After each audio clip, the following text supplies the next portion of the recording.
we turn our attention to what might be called the libertarian left, or more popularly, anarchism. This is the same logic shared by Marx and Freud.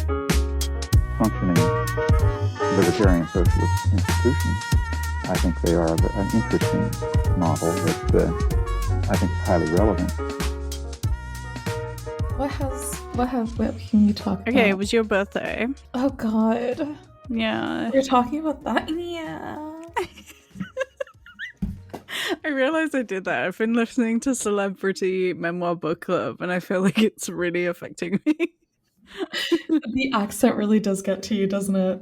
Yeah, and I pick up accents anyway, so like... I cannot wait for that accent to be picked up by you fully. Especially because we're podcasting as well, so it feels like the same vibe. Except they have a nice studio. Yeah, and we don't. No, also, does my voice sound scratchy? No, it sounds alright, actually. Oh. It did sound scratchy yesterday, though. You were right. I'm recovering. You're recovering from the weekend. And part of last week. And I got offered to be bought drinks today, and I was just like, are you trying to kill me? Are you gonna go? You are. Well, I need to be careful. I'm just gonna have a drink, and then tomorrow I'm meeting up with another friend whose name you can cut off here. You can just do like a little silent thing. It'd be really funny. His name's... His name is... Anyway. He's also getting me a drink because he missed my birthday. And then on Saturday is another friend's birthday. My liver is my enemy right now. Kidneys having a full shutdown. Kidneys failing. Voice going. Life slaying. Yeah, anyway, that's been 4 minutes of nonsense. 4 minutes of nonsense to discuss a book that is absolute nonsense. It's awful. We could talk about it later because I think it's better to go from like the context stuff and then go into the book. I think that's more helpful because I feel like we're going to rag on the book. Gaslight, gatekeep, #GIRLBOSS, the topic of today. Yeah, so today, strangely enough, we're going to be reading Sophia Amoruso's #GIRLBOSS. And we're doing this today to really actually just talk about girl boss feminism. And this is a really good way of speaking about it because it's an excellent example of this kind of feminism. It's almost like a caricature. It would be a caricature if it wasn't so sincere. Didn't you say in the camp episode that camp has to be sincere? No, this is camp. I'm not saying all camp is good. We were afraid from the start that we just go straight into this book. But throughout the entire thing, you, the reader, are called #GIRLBOSS, which is kind of camp. Honestly, like it's awful. At some point she talks about magic and quotes like Aleister Crowley but yeah, we could Yeah, we can get into this. Let's do the academic stuff up top and then we can really dive into this diabolical book. Diabolical is a really good way to call this because it feels ungodly, it feels inhuman, it feels like the 2016 election. Also, I realized that we never leave this in. You sent the schedule for today via text message, and I'm trying to pull up the text, but we've had far too many texts. Wait, I forgot. I have a phone. I can just look it up on my phone. #GIRLBOSS. Girlbosses are too busy to send the schedule weeks in advance. Girl bosses show up minutes late to a pre-recorded meeting with a bag full of Skittles and a dream. Today is going to be a bit slightly structured differently from our other episodes. So we're going to do a lot of contextual introduction and some of the more academic talk in the beginning. And then we're going to talk about the book. And then we're going to talk about fan fiction, which is great. But I want to start with a discussion of girl boss feminism? What is it? And Paula, I've got some stuff structured, but if you want to jump in at any point, that's absolutely fine. Like having examples outside of the UK, because most of mine are UK based examples, would be helpful. No, completely fine. I feel like because this book is so recent and because we were both already either in our late teens, early 20s when all of this is going on, it's kind of at the forefront of our brains. And, I would actually like to get your feeling, like if you can describe it really quickly, on this time period, how you felt about this type of movement. Oh, yeah. So I don't think we've said the date, but the book was published in 2014. And how would I have felt? How old was I? Wait, let me figure that out first. I was 19. I was not paying attention to the world. I've got to be honest, I'm not sure if I noticed it. I definitely noticed stuff like Beyonce being like feminist and all the debates around that. But I think that was a few years later than this book coming out, right? I think that was like 2016. Yeah, like for a long time, the word feminist was sort of a dirty word. I was very much in this sort of weird feminist circle, but I didn't really fit in either because I was too busy actually working. Yeah, this is the thing. I was like at uni, I was working all the time, all of this kind of stuff. I only really started to get in depth into feminist ideas during my like master's and then into my PhD. So I feel like I saw stuff like this happening. I must have been into it a little bit. This is cringy, but it reminds me of the type of like, I think you said it over text. It's like this BuzzFeed early Tumblr cringe that's cringy to us now, but at the time was like super great. And I feel like I was defo into that at the time. So I feel like I would have been into this. I was in and out of it because like I'm a little bit older than you. And at that point, like this sort of like form of presentation was getting on my nerves because I was working customer service and a lot of these girls were like, hashtag blah, blah, blah, blah. And I was just like, why are you saying hashtag out loud?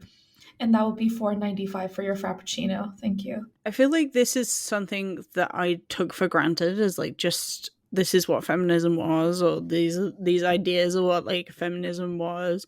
And it's only as I've grown older that I've really started to unpack it, which is why I thought that it was important for us to do an episode like this. This girl boss feminism is still around, right? It's massively impacting the way that we understand people who identify as women and what their place is, right?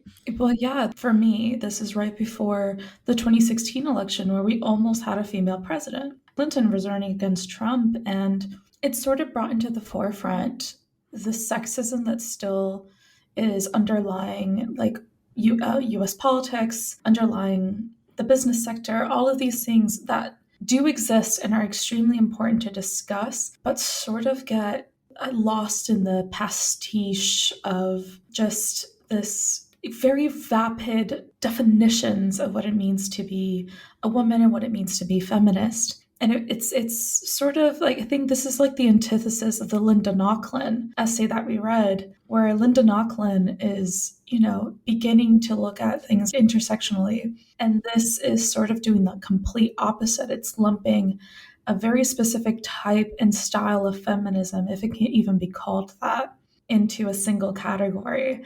And it's, and the amount of damage this book must have done.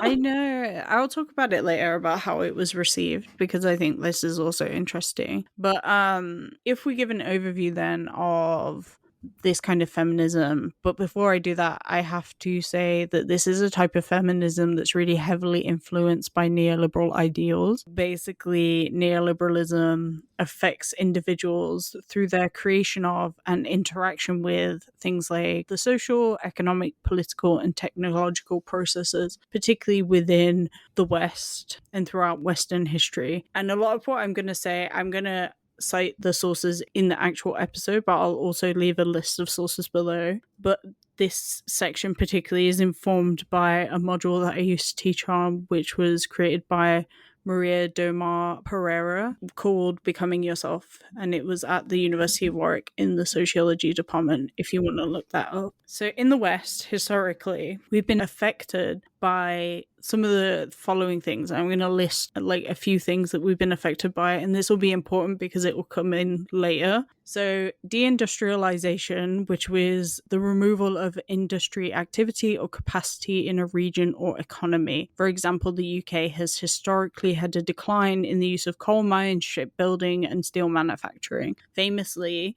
the decline in coal mines caused a crisis in masculinity at the time. Privatization is also another aspect that's affected us. So this is where a business, industry, or service goes from public to private control. Commodification, which is the treatment of something as a commodity, essentially something that can be bought or sold. Importantly to mention here is that commodification is also becoming a commodification of self. So we are starting to commodify everything we do and all the times of the day and everything like that. We've got things like marketization, which is the introduction of competition in the public sector in areas previously governed through public control. So again, going hand in hand with this kind of privatization. You've got rising unemployment, deregulation, which was a reduction of government regulations in particular industry, again, loosening government control. Casualization, which is work contracts becoming like fixed term or 0 hour instead of permanent with regulated hours. And things like the gig economy and the flexibilization of employment. So the gig economy is things like Uber or Deliveroo, Just Eat, things like this, right? Where people can just sign up and start doing that particular job. A particular job on the side, alongside another form of more traditional jobs. Yeah, definitely. You've also got consumer culture. So this is focused on the purchase and consumption of consumer goods. Netflix is a really good example of this, particularly as it pertains to the UK, because we still have government-run broadcast services like the BBC, but things like Netflix and then all Netflix competitors, you know, you've got Hulu and you've got Amazon Prime, Sky, all this kind of stuff, right? That started to get people to buy into a service that was being given through things like TV. Oh, well, you have to pay for the TV license. It's fantastic. You don't only get television, you get radio, you get iPlayer. 10 out of 10. I love that license. Yeah, and the thing is, like, rather than paying one license, you're now paying for like 5-6 different subscription services. So again, consumer culture. The dismantling and expunging of the welfare state in the UK, this has been a really slow breakdown and defunding of the NHS. You have social movements, an increase in social movements demanding the rights of equality, which sound like a good thing in principle, but in practice, this has actually led often to an appropriation of equality and diversity in ways that aim to depoliticize and commodify these movements. So an example of this, and we talk about this later in the season, is intersectionality as a concept started as this very important feminist term, an academic term, but it's become really like a buzzword. You also have things like changes in technology in the way we engage in the online space, particularly as it relates to commodification, but also surveillance and the way we pay attention to ourselves and other people, especially as that relates, and I'll talk a bit about it later, to the numerical value of things. You also have the development of sciences, so things like psychology, psychoanalysis, psychiatry.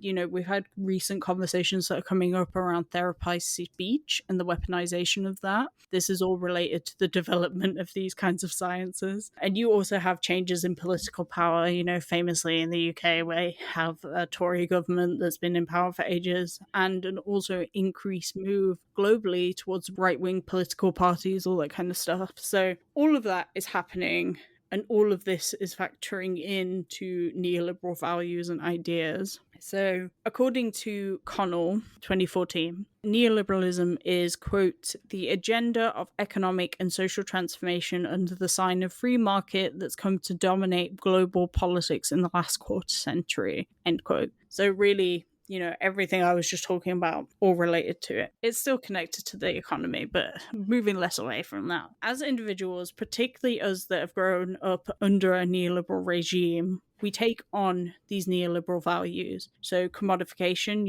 even doing this podcast is me and Paula like commodifying our voices, our words, our energy, our time. We're not getting paid for it, but if we were, that would be a commodification of our ability, right? And also education, right? You also have the idea of choice. So this notion that you have a choice and you have options. You don't have to go for one. So for example, the next Netflix example I used earlier, you don't just have Netflix now. If you don't like Netflix, you can go to Amazon, you can go to Disney Plus, you can go to all these different places. When I have spoke about this in the past to students, the example I give is Tinder, and Tinder using this idea of choice that isn't actually reflected in its algorithm. So it doesn't really do this anymore because the way the platform has changed. But originally it gave you a certain number when you enter onto something like Tinder, and if you get swiped right on and it, people are saying yes to you, your number goes up. And it's, again, if people are swiping left on you, your number goes down, and you're shown people around your number rather than being shown everybody. So there's this idea of choice that isn't actually, you don't have a choice of everybody. Same with like Hinge putting people behind paywalls. That's also an idea of choice, right? You also have things like competition, again, the Netflix example, entrepreneurship, so people starting their own businesses. You see it a lot on TikTok, you saw it a lot on Etsy when it first started, not so much now. You have things like individualism, so this is the idea that we are totally focused on self rather than focused on a collective or community or doing things as a community. We're really focused on ourselves and looking after ourselves. And this isn't totally our fault, right? Like if we're constantly having to work more and more, what do you necessarily have time for in the day? Things like this.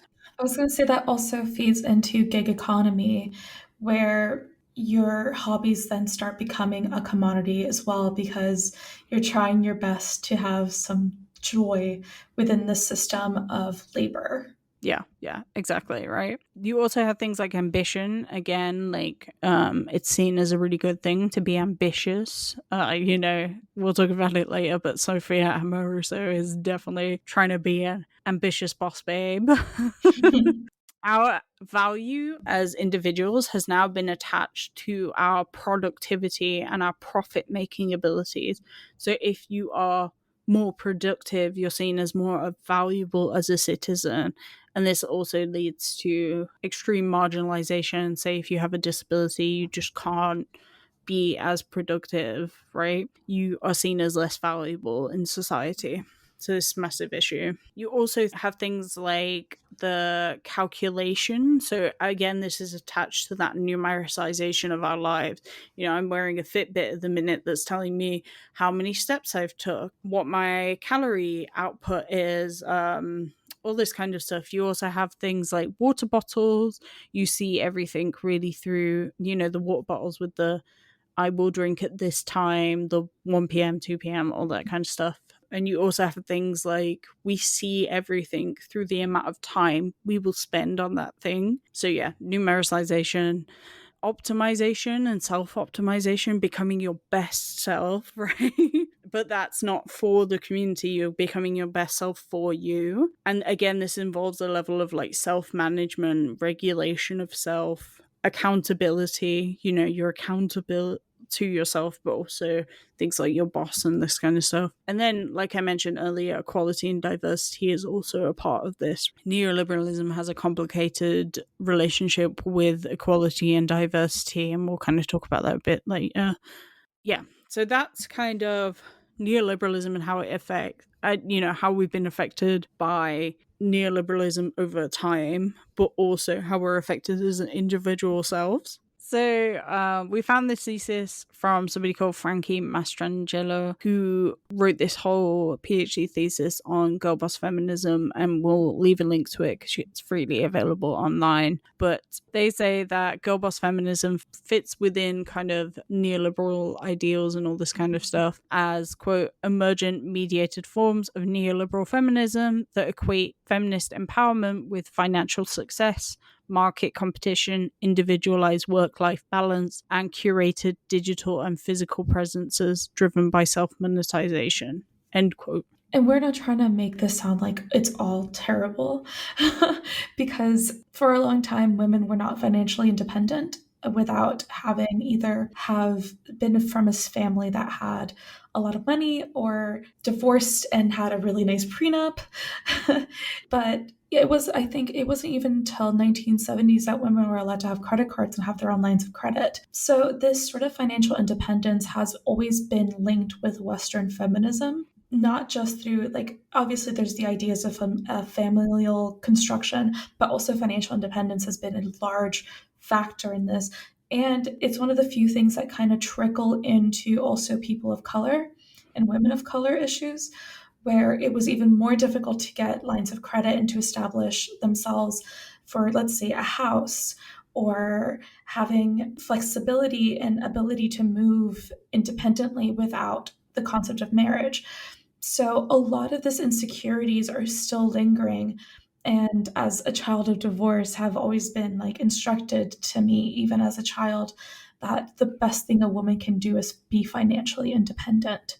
Yeah, definitely. Like, I also had that, right? Like, that idea that financial independence is really important. So this thesis we found also relates girl boss feminism as a product of racial capitalism. And so racial capitalism is this reframing of the history of capitalism as grounded in the extraction of social and economic value from people of color. You can listen to our episode on Du Bois for a discussion of some of this history and like how this happened. The thesis also talks about how this kind of feminism is also related to colonial legacies, structures of power that are predicated on really maintaining inequalities based on race, ability, and normative gender expression. And that's really important, this idea of, especially as we go forward and talk about this book, right, is this normative gender expression. It's also sort of, I've been thinking about even just the title Girl Boss, which is also the re-establishment or repatriating this childlike identity. It feels very infantile at times to be like girl, like just reasserting youth throughout all of it as well, which is quite heteronormative and something that's usually used as a derogatory thing to call a woman like girl, expressing that she is either too young to know better or acting like a child. So it's like this reinsertion of girlness into the conversation and into expressions of femininity and womanhood. Yeah, and we've been seeing this, I don't have any examples off the top of my head, but I have been seeing this a lot more, right? That notion of like girlhood. I don't know, it's almost like a fetishization of girlhood, which has been around for a long time, but yes, and like there is entire studies on girlhood and on the concept of teenagers.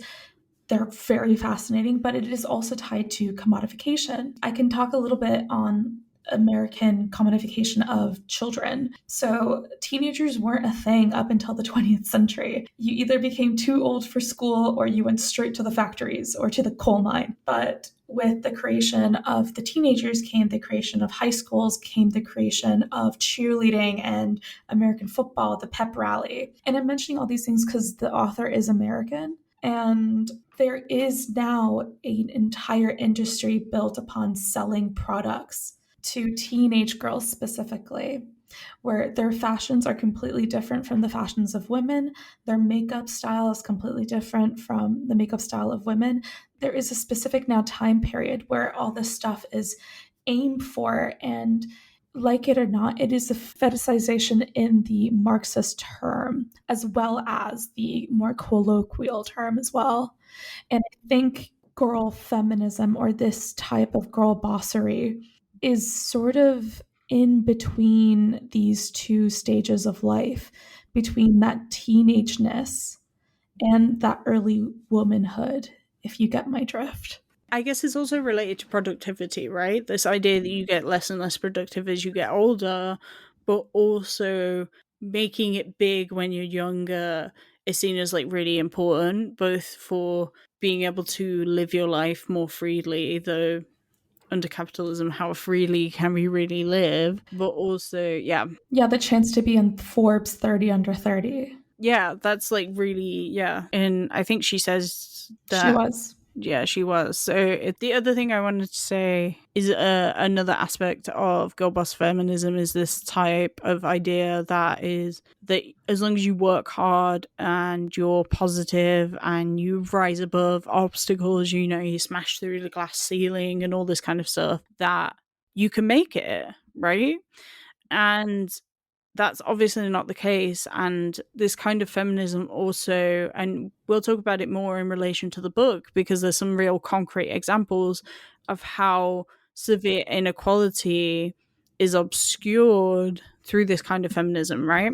And the thesis we read also goes into this in more detail. So definitely 100%, if you're interested, go read it. Yeah, this book is basically, it is someone that does not listen to themselves and did not hire an editor, because Christ, this needed an editor, because the we're not there yet, let me hold back. It is trying to say that just because of what she's doing is done by a woman, it's progressive, when it is in fact the same old, just with a dash of glitter added onto it.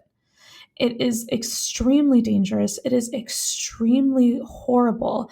And it hides behind gender in a way that is not conductive for any feminist movement at all. 100%. And it also, when you were talking about the reinsertion of this notion of girlhood, it's also this reinsertion of the gender binary, right? It's saying, I am a girl boss. I can't just be a boss. I am a girl boss. Because my femininity or my womanhood is central to my being a boss, right? And so it's also very damaging to feminist movements that aim for equality in this way, right? No, honestly, this is the first book I think we've read where I would say don't read it. No. Don't read it. Like, listen to this podcast. We also recommend Celebrity Memoir Book Club, which Paula introduced me to. Yeah, they go way more into the book as it is and more into Sophia Amoruso as a person than we will. We're sort of linking it to neoliberalism and like this nouveau feminist take of the last cycle, because I feel like we're now onto a new feminist cycle. But this was like the last tail end of that like 90s, early 2000s like Sophia Coppola feminism. And I don't mean that offensively. I love Sophia Coppola. But it was right at the tail end when the movement became so commodified and commercial that it just read like, I don't know, it read like a Facebook ad. Yeah. It's like, hey, girl bosses. How about you come shop to our new garbage pile? So Sophia Amoruso, we're going to give an overview, but we're actually going to talk more about the business practices than Sophia Amoruso as a person, because I think this is more important here. And I think her practices show who she is as a person. Literally, we show where this feminism just doesn't work, and whether she would even call herself a feminist, right? We can talk about that later. I think she does call herself a feminist. She says an interesting statement. I'll read it out in a bit. Yeah. Sophia Amoruso then is an American businesswoman who founded Nasty Gal, which is a fast fashion clothing brand. This was founded in 2006. So fast fashion, if you don't know, is a business model of replicating catwalk trends and high fashion designs, mass producing these at a low cost, often poorer quality, and as fast as possible. And you can imagine the business practices that allow those kinds of fast fashions to be produced. In short, it happens overseas and out of the sight of most of the consumers that are buying all of this. I looked over through my Gmail, making sure that I had never bought anything from Nasty Gal, and I never have, and I certainly never will. Yeah, I don't think I have either. I've definitely bought fast fashion before because there's this issue, right, of, and this is something I'm seeing come up on TikTok a lot. If you're a bigger person, even trying to get clothes is really hard. But also when you're younger, I think you just don't know any better and you don't understand what fast fashion is because most people buy from these kinds of sites, right? Like Shein's like absolutely enormous. And also, when you're limited on money and you need clothes, unfortunately, you go to fast fashion. I try my best not to do as much fast fashion as possible. So I like to either get a lot of my clothes, Hannah knows, I either charity shop a lot of my clothes, which is very difficult to do here in the UK. The quality and the sizing availability is not that great. But I did get a really nice jacket on eBay the other day. So, But I try my best not to go through fast fashion. It's literally my last resort. And Sophia Amoruso kind of encapsulates the changes in the last 10, 20 years of fashion, where all these online sites pop up. And some of them are ethical, some of them use a lot of recycled materials, but other ones very purposefully place their factories overseas and have these amazing deals or change up their inventory and stock so much that every single time you log on every couple months is a completely new site. I did go on Nasty Gal in the Internet Wayback Machine to see how much the clothing changed, and it was every other month that the sales would so it's not Sophia Amoruso just her. It's not just her. We both know it's not just her. But in her publishing this book, she made herself the face of this horrific type of feminism. Yeah, and also this horrific type of like business practice, right? So just a side note as well, if you're looking for alternatives to fast fashion, like Paula said, you can go thrift. Again, it's harder in the UK, but you can go to charity shops and stuff like that. You can also go on sites like Vinted and Depop, so you're buying other people's clothes they've already bought and stuff, so they're not reproducing new clothes. Some people on Depop are doing that, but for the most part, it's other people just selling their clothes. And you can go to, which I've been really enjoying, and I dropped off a load of clothes. You can go to like swap clothes. I can't remember. Meets. Yeah. So you take clothes and you swap, or you just give clothes to the swap meet, which is what I did. Or if you're like me, or actually the two of us, where we have very specific sizes or we want a specific quality, just get quality things that you're going to have for the rest of your life, even if it's brand new.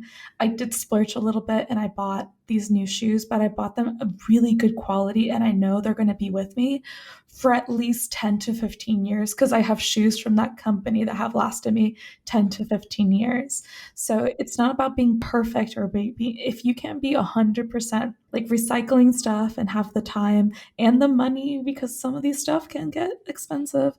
If you have the time, fine, but at least take care of your clothes so that they can be worn as long as possible.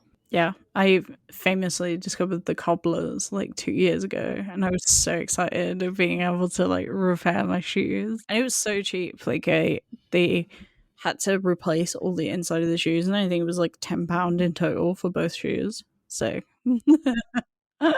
anyway, yeah. Yeah, this is just the aside to the asides.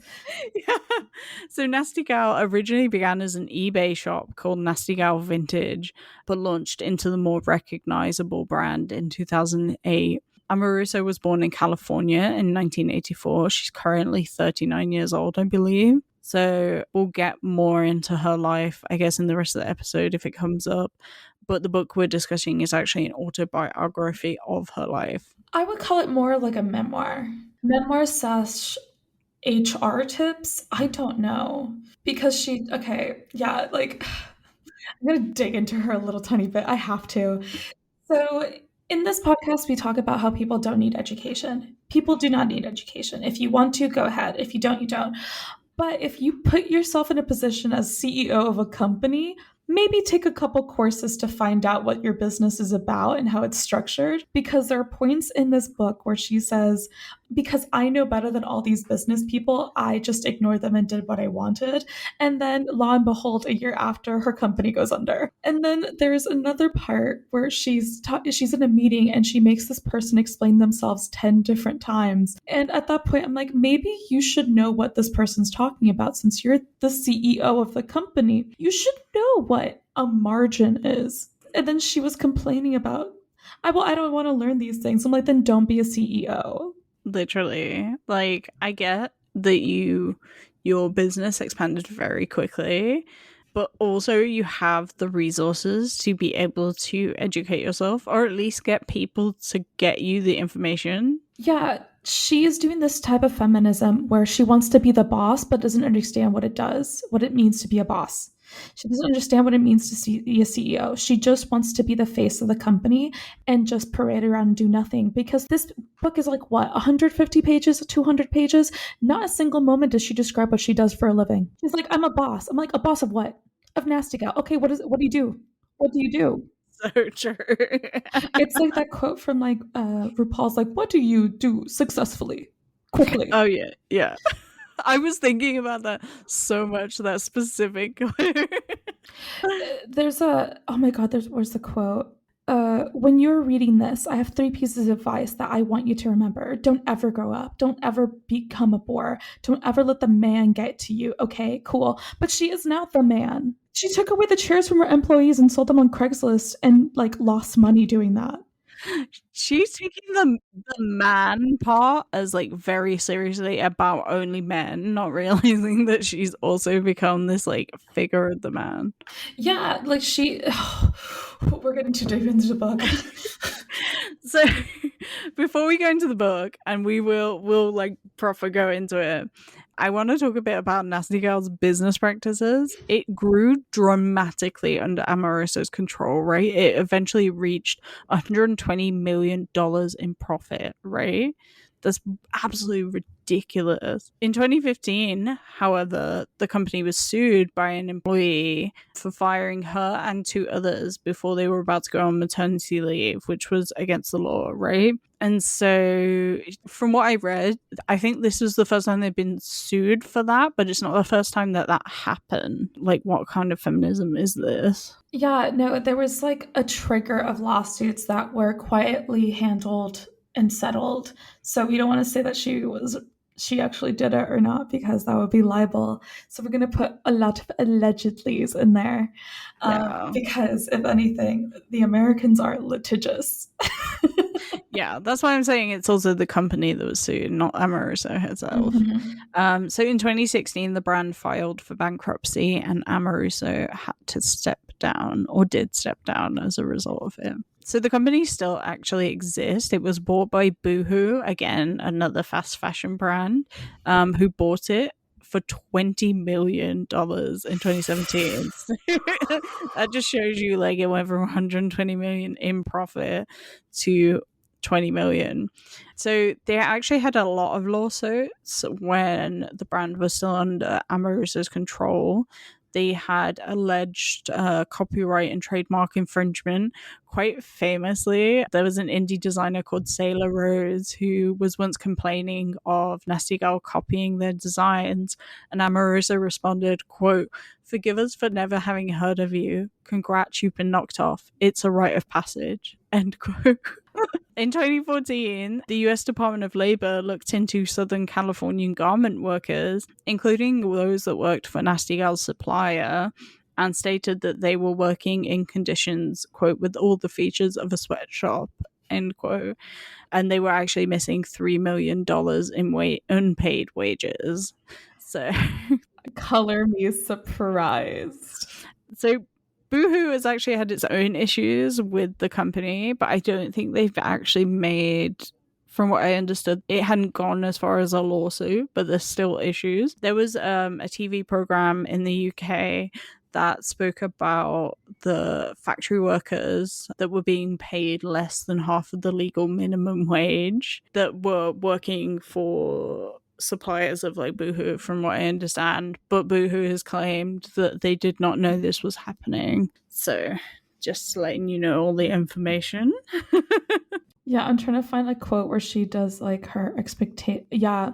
So this is like her horrible working conditions are even mentioned when she's describing her right-hand woman. So it's her, I think her Christina Ferrucci, who still I think is with her. This is a direct quote from the book. Quote, on her second week of work, she got sick on her way in that she threw up in the car while driving and just kept right on, finally making her way to work. In she came, packed a bunch of orders, drove to the post office and shipped them, then went back home and crawled into bed. Christina is still with me today and is now Nasty Gal's buying director. Yeah, I was like, what a way to tell on yourself, because that's awful. Like, please know that if you're working for somebody that does this to you, that's not normal and it's not acceptable. You should be allowed time off to be poorly, and you shouldn't be awarded for being like pushing through that. Yeah, she talks about also forcing her employees to work on Thanksgiving, I think, if I remember correctly. I might also be mixing this up with the Celebrity Memoir Book Club episode because I did re-listen to it last night. So I wanted to know what Amoruso has done like since this book. And so when she left the company, she moved on very quickly, actually, to found GIRLBOSS Media in December 2017. And this is a company that creates online content, videos, and podcasts aimed at a female audience. And she also held GIRLBOSS rallies, which were weekend-long instructional events for young entrepreneurs that were like $500 to $1,400 each. Which is for what? Because she doesn't even know what she's doing. There are sections and upon sections of this book, and I cannot tell you succinctly because it's not well organized or edited or fact-checked, where she talks about like not knowing what a department was for a business. And I'm like, I'm sorry, have you ever explored another business's website where it says like Department of Sales, Department of Press, PR, consultations? And it's not education. Like, you just have to go into a Macy's, like Macy's website or Debenhams or something. Any website. ASOS was already out at this point. She could have looked into how ASOS structured things. This woman has no business running businesses. I'm not gonna lie, she had a vision. She knows trends very, very well. She has an eye for style. And like, I will never take that away from her. Because some of those old looks, I was like, you know what? She does pull them off. But her entire business module is based off of exploitation. There's a part where she talks about how she used a refugee as a model and only paid her in $20 bills and burgers. Meanwhile, she was selling clothing that sold up to $1,500 to $2,000 a piece. And this is with the United States. So when you resell used clothing, I believe you don't have to pay a GDP because it's not a brand new thing. So the tax bracket is a very different. You still have to pay like a form of tax because you're using the eBay website, but because you're buying resold clothing or pre-worn clothing, so none of this is brand new. It's a different form of taxing. So she's doing exploitation upon exploitation, and the only one who's winning is her. So feminism is great when it serves her. I was going to ask this later, but I didn't understand. So at some point she speaks about not understanding credit, which I get to a point, right? She talks about like how she bought a bra or something and she didn't understand she was signing up for a credit thing. And then that destroyed her credit. I don't really understand that, because then it seems like at the same time she's selling all this clothing and I know she's having to pay tax on it. And I also know that tax in the US is like really difficult to work out because you have to work it out all yourself. So she's having to do that whilst also not understanding credit or like lines of credit, which I guess could be the case, but I was very confused by it. Once more pulling up Celebrity Memoir Book Club as a reference.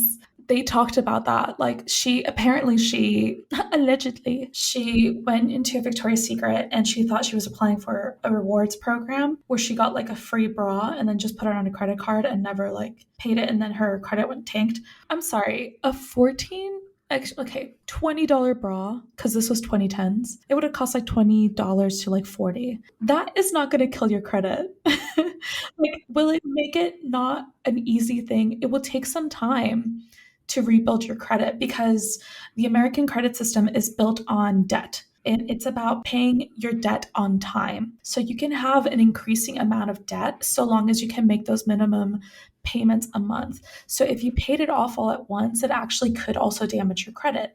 So you're supposed to leave a little bit of money in your credit line. Obviously, this is no oversimplification. Do not trust me with money. I'm in so much debt.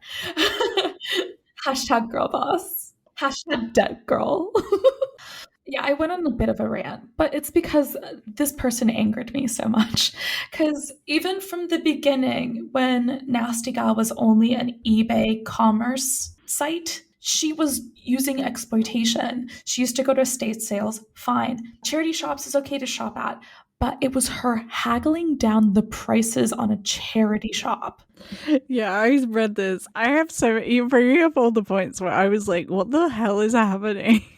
Anyway, so yeah, all this to say that I think Girl Boss Media is still happening, because I looked up the site and it looks like it's still there. But if you go to Amoruso's site, she's also doing similar work selling business classes. Here's the horrible part. I think these things are necessary. I think there is still a giant gap, and women have a really difficult time getting lines of credit, getting their businesses approved, because usually to start a business, you have to take out a line of credit so that you can build a storefront. You can actually build the business physically if you do it physically, or if you need to buy a car to drive around. Let's say you're a masseuse and you do at-home massages. You need that car, you need the gas, and that's where the money comes in. So what she's doing is actually a necessary industry, especially if you have an idea and you don't know where to start. Same thing with those women in STEM programs, where they're helping women apply for programs, or they're giving them a little bit of a platform in an industry that's predominantly male. These things we're not going to shrug off. Is the fact that she shouldn't be on a podium. Yeah, I will also say that this line of credit conversation is useful to have, but it seems like Amoruso doesn't have experience in this, because she said one of the things she was known for was starting this business without any debt, when usually that's not the case. And I believe it, because she was making sufficient amount of money through eBay, and she was popular enough to get on without a line of credit, or she took out personal loans, but we don't know that, and that's a whole allegedly thing. So the context of the book then is, in 2015, it was published by Portfolio, which is a Penguin imprint that publishes books about business. In 2016, which unfortunately I have not had a chance to watch, and maybe will never. So it was adapted by Netflix into a TV series called Girl Boss. It was cancelled after one season and was not well received. I couldn't really find out whether the book was received well online, but on Goodreads it has a 3.64 rating out of 5. And I also went on, I use Storygraph, which is similar to Goodreads, except it's got more information. It's a bit better, in my opinion. All the reviews were so positive, and I was like, okay, well, if you get something good out of this and it inspires you, then I guess I can't take that away for you or shame you. Because the Guardian's review of it is so funny. It's so scathing. So I don't think everybody received it well. I mean, here's a short, cute review for the actual TV show. Girl Boss is so unrelentingly tone deaf to the human condition, it's hard to know where to start. It purports to be not only Sophia's story, but a rallying cry to dyspeptic, wasteful goons everywhere who think the world owes them a lovely time with zero input or effort expended. And honestly, that's how the book reads. I keep going back to how bad it is, because it's bad. So the structure of the book then is a mix of quotes, a lot of which are from men and just random men. It made me laugh that the first quote is even from a man that it's from Wreck-It Ralph, right? It's Wreck-It Ralph. Yeah. I think it's from a man that just doesn't even exist, right? And so she would rather quote these random men that don't exist, or these weird. I was looking up everybody she quoted, and some of them are anarchists, but I don't think she quite. I don't know. I don't know. The quotes seem out of place. The quotes are random. They don't fit in with anything. Aleister Crowley makes Abraham Lincoln shows up. And then Steve Jobs, obviously. no, okay, so let me talk about the book structure. So most of it is not even written by her. So it's a lot of pages of either drawings that she did not make because she is not an illustrator, as far as I know. I don't think she did these drawings. Entire quotes that take up an entire page before each chapter. And then at the end of each chapter, she quotes herself. And then she has these personal notes from people that she works with or people that she's colleagues with, talking about how great of a person she is, alongside her horribly written, I don't know what this is. It reads like a Tumblr blog post. I did think like sometimes those other essays were more well written than the actual main text, and it really did not help the readability of the rest of the book. So I will say this isn't a well written book, right? It's a stream of consciousness, which I'm not like bagging on stream of consciousness. That can be a good form of text, but it just does not work here. It's filled with repetition. Again, like Paula said, it just looks like it hasn't been edited. And at some point I was just like, this is so boring. I've literally read it. Sentences that don't make sense. Points that lead to nowhere. And then like it's written in a style like what you were saying, this like quirky Tumblr. It's very cringy. It jumps around time-wise in a way that's really disorientating. It's if like the 2010s Zoe Deschanel fringe grew sentient and decided to write a book.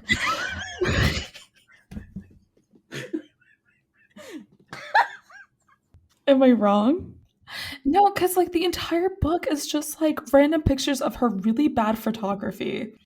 And it's like, listen, I'm not gonna like, art is an expression for everyone. Everyone should get to express themselves how they wish to. However, throughout the entire text, she also calls herself a photographer, then an amateur photographer, then a novice professional photographer. And at some point, she talks about how she never learned how to do Photoshop properly. Fine, neither did I. I was self-taught.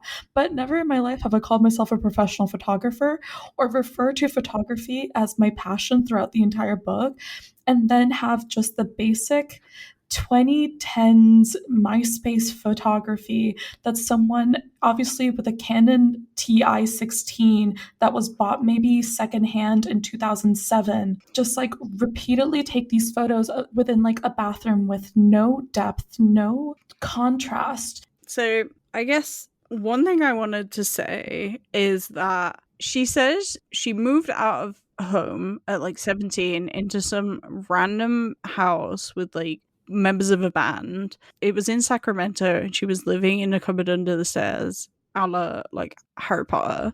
And like she was paying $60 a month, which just doesn't sound correct to me. Not the timeline? I don't understand the timeline. So where do I begin with this? Okay, so let's start with her childhood, which we had to break down and put in piece together because nothing is explained cohesively. That's fine. It doesn't have to be. It's a memoir. Fine. So she went to Catholic school for a while. Then her parents had a big financial break and she had to get out of school. But at the same time, she says she went to 10 different schools as a child before high school. Okay, makes zero sense how you can find that many Catholic high schools in California. But Catholic high school in the States is extremely expensive, more expensive than it is here in the UK. So the fact that her parents could afford to put her in all these schools says a lot about their financial standing, plus she was an only child. Then high school starts, she's in normal school, they don't have money, they divorce. And she does mention that her parents were too busy with their divorce to pay attention to her. And then she kind of went buck wild. She was diagnosed with ADD and with depression, decided not to take medication. Once more, everyone has a choice with that medication. We're not going to like riff her for that.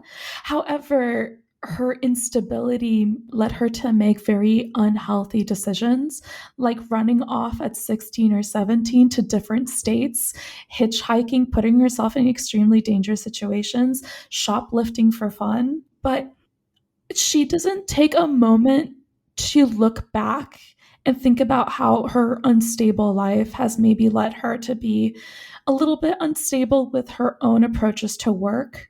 Because throughout the entire text, she talks about how much she loved quitting jobs and that they were beneath her and all these things, and then turns around now that she's benefiting very directly from her business and treating her employees like garbage and expecting them to care as much about the business as she does. There's no reflection in any of this. There is no looking back and thinking about, hey, that situation was not the best for me, or hey, hashtag girl bosses, if you're in this situation, get yourself safe. No, she talks about them as like these are very normal everyday happenings and that she is so cool for having experienced it, when in fact it makes me feel really sad for her younger self, because obviously this is someone that needed tutelage and then needed a guiding hand. Education's not for everyone, but she needed stability, and instead she was living in the forest doing shrooms and hitchhiking. Yeah, and this is where this whole the man thing starts. Like, I'm fighting against the man because, and maybe it was, I'm really not sure, but she saw a lot of this as like a direct choice, right? She was choosing to live in the woods as like a political statement, all this kind of stuff. She doesn't really go into it again, but I wanted to say that there's a part where she talks about like her idea of work is so bizarre. Like you said, she like really makes a big deal how she doesn't like the constraints work has on her time, but then at the same time talks about how this job and Nasty Gal, when it was official, like when it was starting, made her work like 24/7. And so I don't really understand that. Maybe it's because she was doing something she enjoyed and she was her own boss, so maybe that was the difference. But then she also says like at some point about hiring new interns or like hiring people, and she was like, if she saw on their CV that they had been interning for like 5 years, she would just assume that they weren't serious about the job or like serious about their career. And I just think that's like a super backwards way to think about work and how how people are affected by jobs and their ability to get jobs and all this kind of stuff. I just think she's missing a lot, which could have made this book really interesting, right? Yeah, because I made a note. It was just like, I don't think she understands what internships do or how they function. Because listen, that was a perfect opportunity to talk about the horrible internship like system that America has. The internship system that exists in the United States is not the same as the one here in the UK. There's lots of unpaid internships where you're literally fetching coffee, you're running around doing paperwork and all that stuff, which is obviously abusive labor. However, there are people like me that did internships for years because they were really well paying and I had somewhere to live for the summer because of those internships. So in a way, it's sort of like she doesn't understand labor. She doesn't understand how jobs work. She doesn't understand how any of this works. And she doesn't take the time to learn it either. Once more, she doesn't have to have an MBA, but she does need to know how her business functions. But also, like, she might know how the business works, but the way she's portraying it sounds like she does not, right? And also, like, it feels like she's so intent on portraying herself as this, like, hashtag girl boss, which I think we forgot to say that I think this book was the progenitor of the hashtag girl boss, because I know that's, like, a thing now and has been a thing, and now it's kind of a meme. I saw an interesting article that was talking about how this is a bad thing, that it's become a meme and what it's replaced, but I'll look for it, and if it is interesting I'll put it in the Yeah, I think we ran into the same article, and it's about like the dangers of this because once more, Celebrity Memoir Book Club, one of the women had gotten a secondhand copy and she noticed that it was underlined wherever there was supposed advice for businesses. So, like, people bought this and treated it like it was something to emulate when it's absolutely not. The person who's writing this, their business failed a year later. Was she savvy about it? Absolutely. She sold it. She created the Netflix show. She was able to turn all these things around. But, like, it's so dangerous. It's a flash in the pan. And now there's going to be women who actually qualify for these credit lines and try to emulate these things. And now they're in a ton of debt So I'm looking at some of the reviews because I think this is really interesting to see how it's read from not our point of view, right? And one of the part of these reviews says, I would call this a work of empowerment. That's really all this is about, empowerment. Sophia is telling you can really fulfill any dream, even if you didn't know it was a dream you had. And so they're taking it as a positive. They gave it a positive review. But what we were trying to articulate by saying, like, about all the neoliberal ideals is really it's a false promise, right? It's this idea that, you know, like the thesis was saying earlier, it's this idea that you can do it if you just try, and that's not true, and it's a false narrative, and it leads to situations where people put themselves in real harm, real danger, or they end up running businesses that they don't understand, right? They don't understand how a business is run. Yeah, and it's like the business took off because Amoruso was doing something different. She was very much styling things as she modeled them. She was giving tips. She was doing things above and beyond what other businesses were doing at the time, which now has become an industry practice. When you try to buy something on ASOS or even sometimes on Amazon, if it shows up, they tell you how to style it. It looks well with X, Y, and Z. This is how we tucked it in. Or they showed like the video of the person modeling it, so you can see a full 360 view. And she was one of the first people to do that for clothing. So part of her success was also her innovation, which I think would be a much more interesting part of this book that she just glosses over. She says, I have a vision, but like she doesn't explain how the vision came to fruition. She talks about how she's so talented at photography. No, she's not. But her photography had, because she's so beautiful, because like also we're forgetting the biggest part, she is a gorgeous woman. She is stunning. And she is very classically Anglo vision of beauty. And, you know, we're not going to knock that. She's beautiful. And I hate to say it, we like beautiful people modeling things because when we buy something, we want to emulate the model. And that was a big structure of her brand. She got professional or semi-professional models and treated it like it was a high fashion site and high fashion market. And that's how she was able to succeed. And for me, that's way more interesting than all this very vapid, just surface level that she's just postulating throughout the entire thing. And I will say, like, this sounds a bit far away now. Like, eBay selling just sounds a bit far away. You know, people still sell stuff on eBay, but it's definitely not like it was in Amoruso's time, right? To the point where she was having to deal with, like, people reporting her stuff and all this kind of stuff in a way that I just might still happen, but it sounds like it was very new to her. It wasn't something that she expected, right? Which says to me that this is like a very early on type of thing. No, she was actually violating eBay's terms and conditions.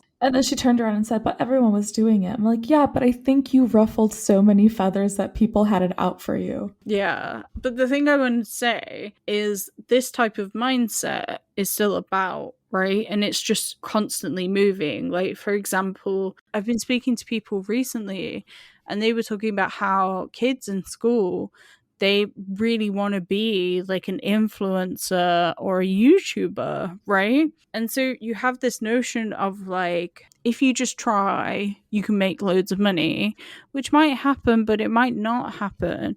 And also you have people doing things or engaging in activities that can be damaging for them moving forward. You know, you're seeing all these YouTubers get cancelled for a reason. It's because they didn't know, you know, they're just being cancelled because they're awful people, but also they didn't understand the ways in which this has a life beyond them. The videos they create continue and stick with them.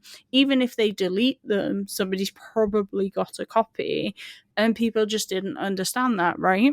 Once more, something Amoruso like just glossed over was the fact that she became the face of Nasty Gal. Her privacy completely changed, where she now had to like look her best at every point of her life, which is exhausting because sometimes you just want to go to CVS and get like a mascara or something you don't want to put on clothing. And like it's a whole new type of like privacy, like where the public and private space completely shifts. Once more, something interesting to talk about, the consequences of being a hashtag girl boss.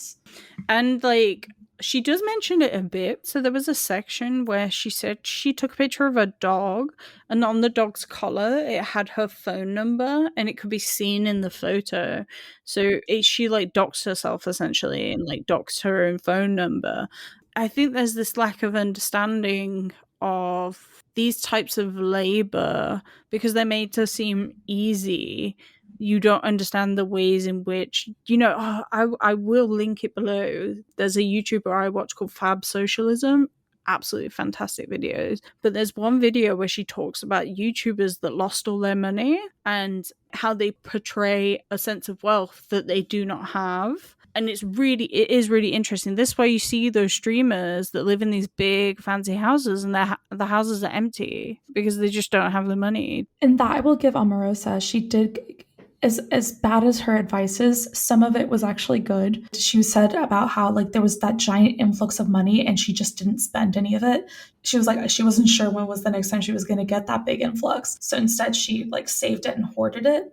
Once more, good idea. She talks about how like when she got a new car, at first was a Nissan, and then when she was able to afford it, she got a Porsche. And it's like, am I a Porsche girl? Absolutely not. But she was making millions of dollars.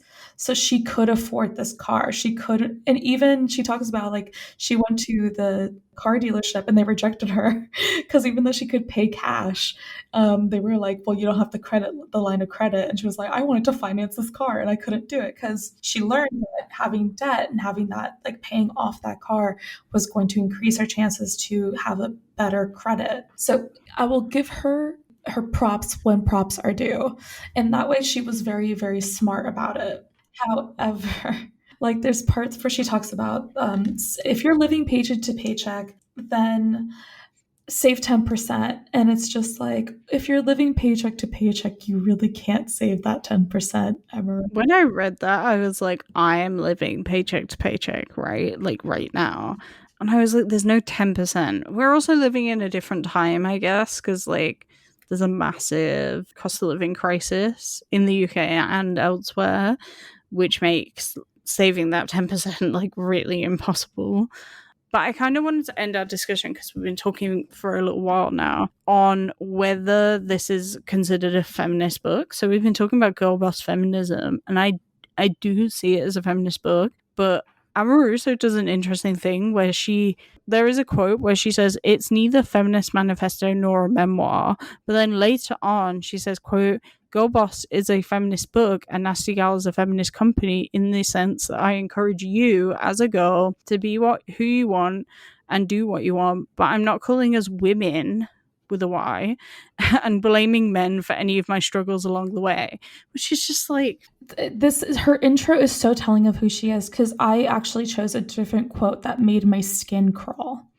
The quote is, in about 8 years, I went from a broke anarchist freegan, dead set on smashing the system, to a billionaire businesswoman who today is at home in the boardroom as she is in the dressing room.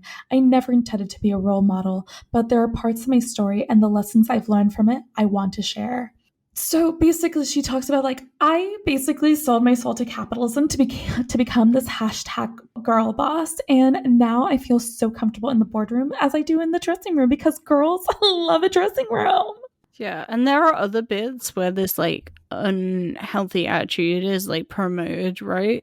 She talks earlier in the book about, I, along with my customers, migrated to other social networks and kept the 24/7 conversation going. And then there's like a nail artist or somebody who does like work with nails. And she says, when I'm not working, I'm still working, right? So you have this like notion of I'm freely accessible all the time, which is a problem. There's no break. She has to constantly work because that's the only thing that gives her fulfillment. There's nothing else. Yeah. And also this notion, like, go back to the feminism thing, she does not see it. I feel like she skirts up until the point where she understands that capitalism is a problem and like marginalization is a problem. Like there's a couple of problematic bits. The do-rag. The do-rag is one of them. But she also says, and at this point I just started skim reading because I was like, what the hell is happening? She says for a Halloween costume. It was like a 70s Halloween thing. And she dressed up with an afro, and she calls it a blaxploitation outfit. And I was like, you know what blaxploitation is to like point it out. Number one, like, you're telling on yourself. Why are you putting that in your book? In 2014, we were canceling or starting to cancel people for all of this. Yeah, I was like, what is going on? But okay, so she's put it in the book, so she understands what blaxploitation is. Oh, I feel like maybe somebody told her it was blaxploitation. That's why she knows the word. That's the sense I got. Well, there's also the style of film during the 70s as blaxploitation, which I think that's what she was trying to dress up as. Here's the thing: she's a media culture vulture. Because we talked about this is not relevant to anything neoliberal or anything about this book. But the thing that started making my skin crawl was whenever she mentioned people of color, it was only through entertainment or through exploitation. So the only people of color that she mentioned were like A Tribe Called Quest, Bad Brains, all these like bands that are like quote unquote cool or hip at the time, especially to be a big fan of. And then the refugee that she exploited for modeling purposes. She also mentions Betty Davis, but not the Betty Davis you might be thinking of. It's actually a black funk singer. And she says, like, the spirit of who this person was why she decided to call it Nasty Gal. Okay, so my original point was that I feel like she understands it to a point, like marginalization, and she understands like capitalism bad to a point, because she talks about how much she hated all these other jobs, but then she just stops and like turns back. She hates capitalism until she starts succeeding at it. She's like, what? Like, it's hard? I guess my last point, the entire thing, on top of it being like this exploitation piece, this bad practices, you can read the writing on the wall that this business was doomed to fail because you didn't listen to anything. This also is an entire reconstruction or narrative of herself where she's trying to portray herself in this like millennial pink, I'm such a quirky girl, like I'm so cute, I'm so cool, like no one can compare. And she also brings down other women that are successful, other white women, I will say that. So she like writes badly about Alexa Chung, who is a British model and style influencer, and Paris Hilton, women that at the time were made fun of for being these like faces of fashion.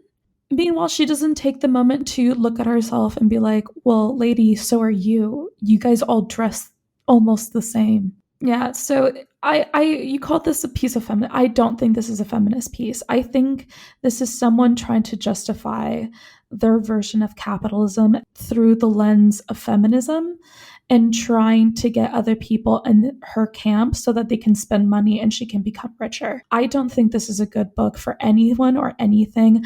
I think this shows everything that went wrong in the 2010s, like the last of that wing of feminist movements. And this is why, like, we are dealing with the repercussions of this sort of talk and why it's made fun of so much, because it benefits no one but her. Yeah, I think you're particularly right with this idea of like she's using feminism or like the idea of feminism, because she doesn't even agree with it, right?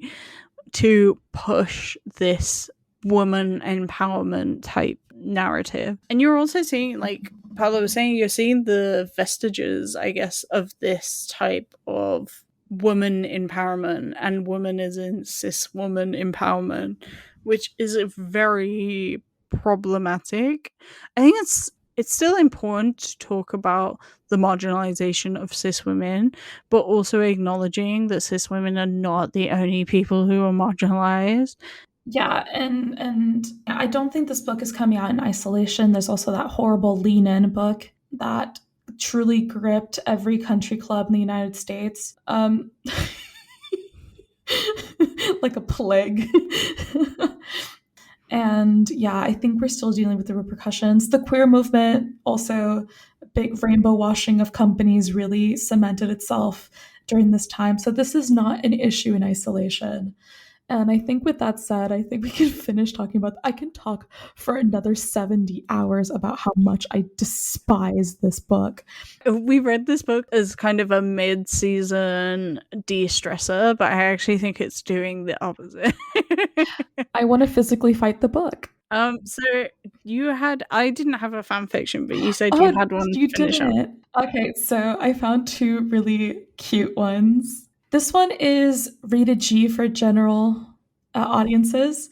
It's My Girl Boss Wife by Random Stuffs in one word. And this one's like an ancient Greek fan fiction, so it was really cute. I think it was like this like partner that was just like impressed by their like wife being like super strong, and it was very cute. Then the other one that truly took over my life. So within Archive of Our Own, you can create an expanded universe. You can have a universe within a universe. So you would have, let's say, My Hero Academia, the universe, and then you can create your universe, your own universe within that. So like different people can contribute stories to it, and it becomes like a whole new set of like rules and stuff.